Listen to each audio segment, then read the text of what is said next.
All right, so Riemann integrals. Um, Man, it's a heavy definition, right?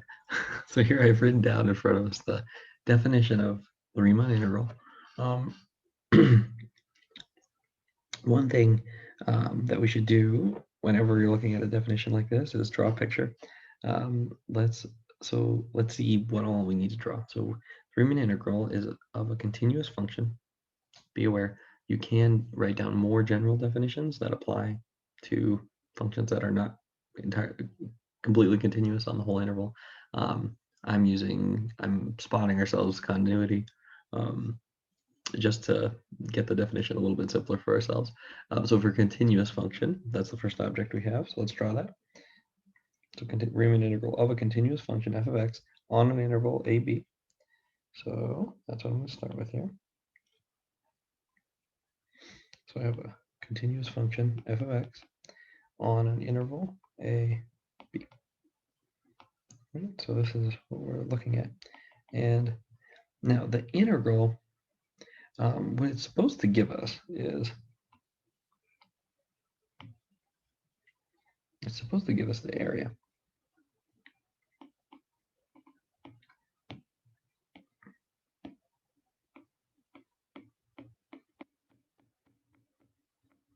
The area under the curve. So that's the hope that this definition will make sense in telling us the area.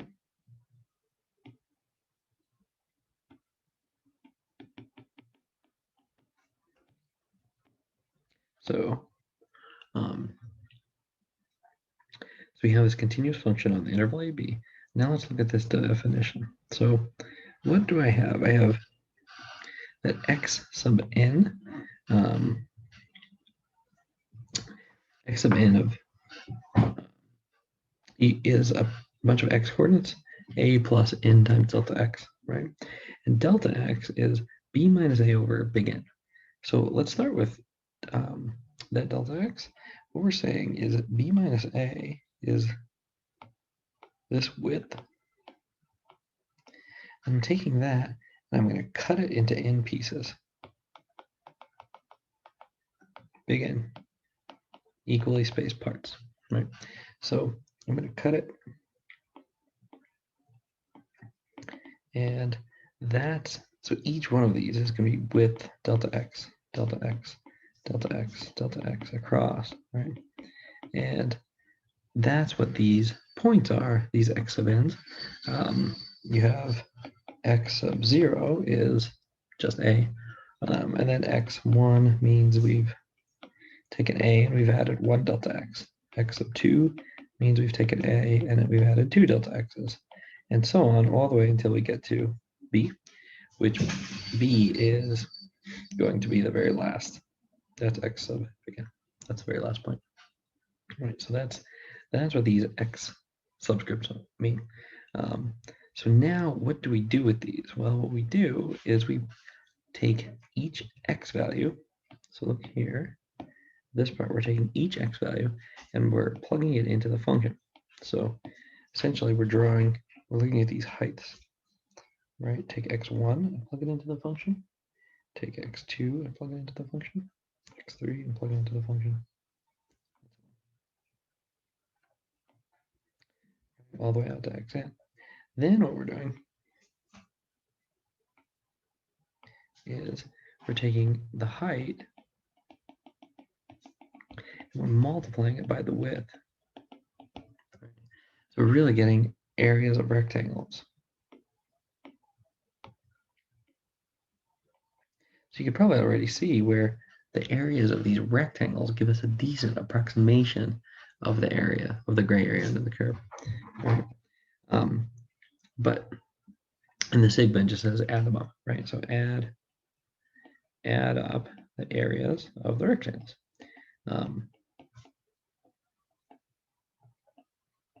Right? But there's some inaccuracy there. It's just an approximation because the rectangles don't quite follow the curve, right? There's a little gap between them. So how do you fix that? You take the limit as the number of rectangles goes to infinity. right? So that's how we get the exact area under the curve. So the idea itself is kind of simple. You have this area under the curve, cut it into rectangles, use that as an approximation, then let the number of rectangles go to infinity. Actually, calculating it with all the gory details, that could be quite a journey. But the idea is just that: cut it into rectangles to approximate the area, and then use more rectangles to get a better approximation. So, all right, so that's the definition. Let's now do an example. So let's do an example that we can do in two ways.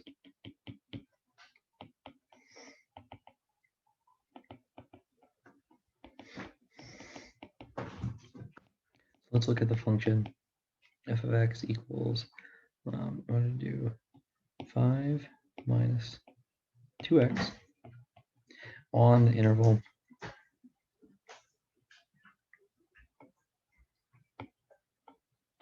1, 2. And I want to calculate the area under the curve.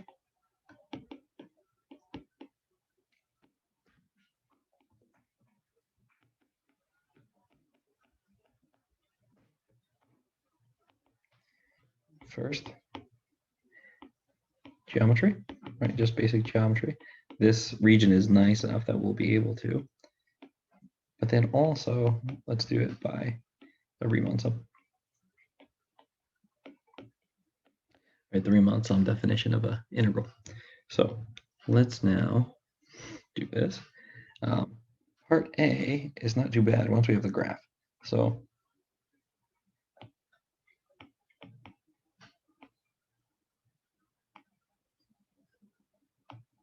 this graph is linear, which is why we can do it with just geometry. So 1, 2, 3, 4, 5.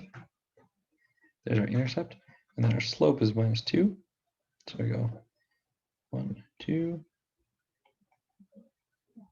1, 2, 1, 2, like that. And the region, the interval we're looking at here is 1, 2, or sorry, square bracket 1, 2. So this is what we're looking at. That's the area that we want. And this is why we can calculate it with basic geometry. This is just the trapezoid, right? So we can calculate, I can even say what these points are just by thinking of the line and slope, right? So this is the point 1, 3. This is the point 2, 1. So then I can say exactly what the area of a trapezoid is.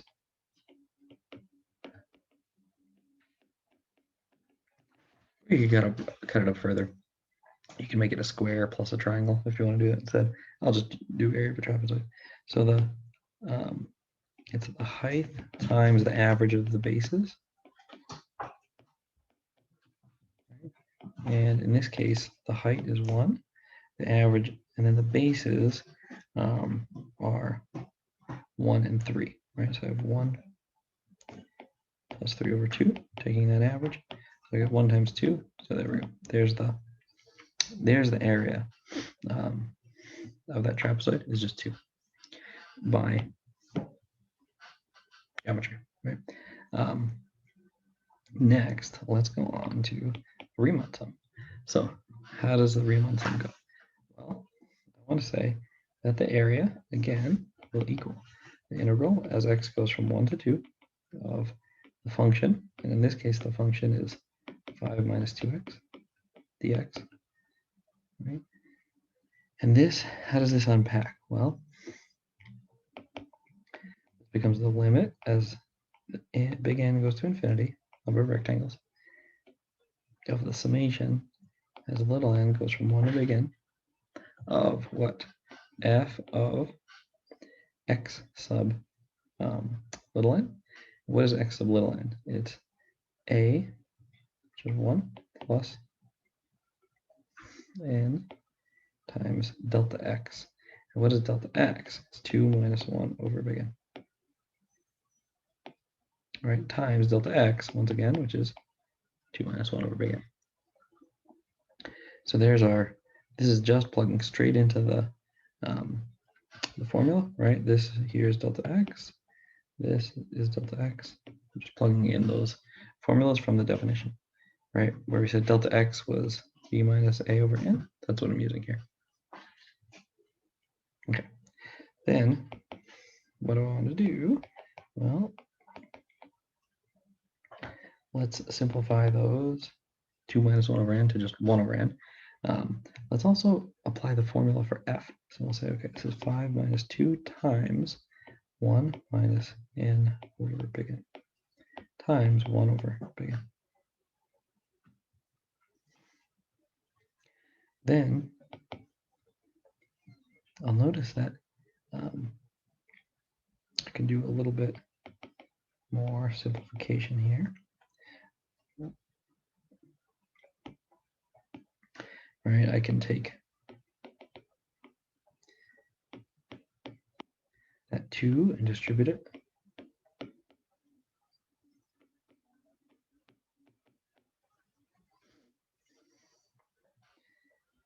That minus 2 really. Distribute it.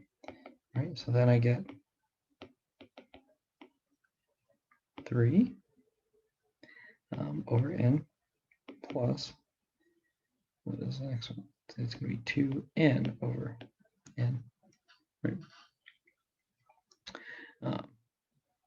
Oh, squared. There's 2 big N's in the bottom there. Yeah. So now I can separate this into 2 summations.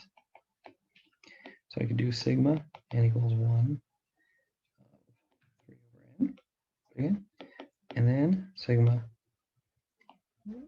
n equals 1 to big N of 2n over n squared. So there I'm separating it out into 2 summations. Then I can pull out my constants. So I can say, okay, this is 3n sigma n equals 1 to big N of 1. And this one is 2 over big N squared sigma of little n.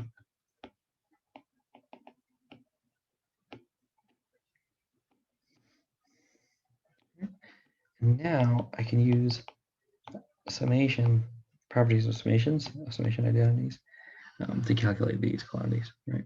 So here, what do I have for the first one? Well, I have n.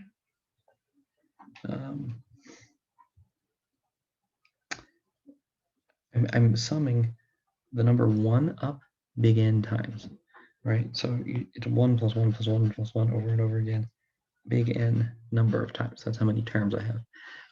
So that becomes just n. Now over here, I have 2 over n squared, right? And then here I have the summation of n. This is 1 plus 2 plus up to big N. This is Gauss's formula. This is a famous summation identity, right? This is n times n plus 1 over 2.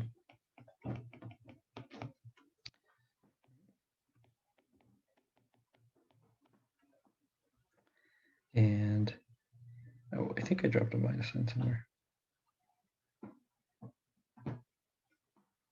Oh, I do have an, sorry, I didn't drop when I introduced an extra minus sign. Sorry, right here.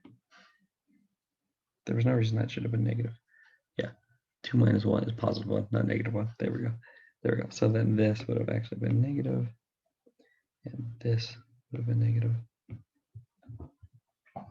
and this would be negative, and this would be negative. There we go. There we go. Now I'm happy. Cool.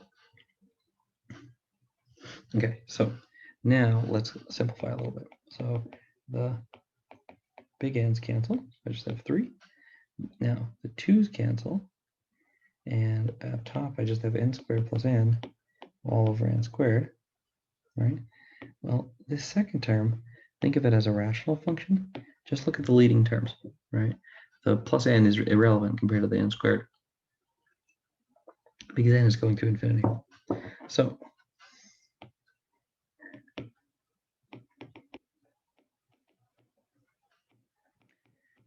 just 3 minus 1, because I'm looking at the ratio of the coefficients on the leading terms.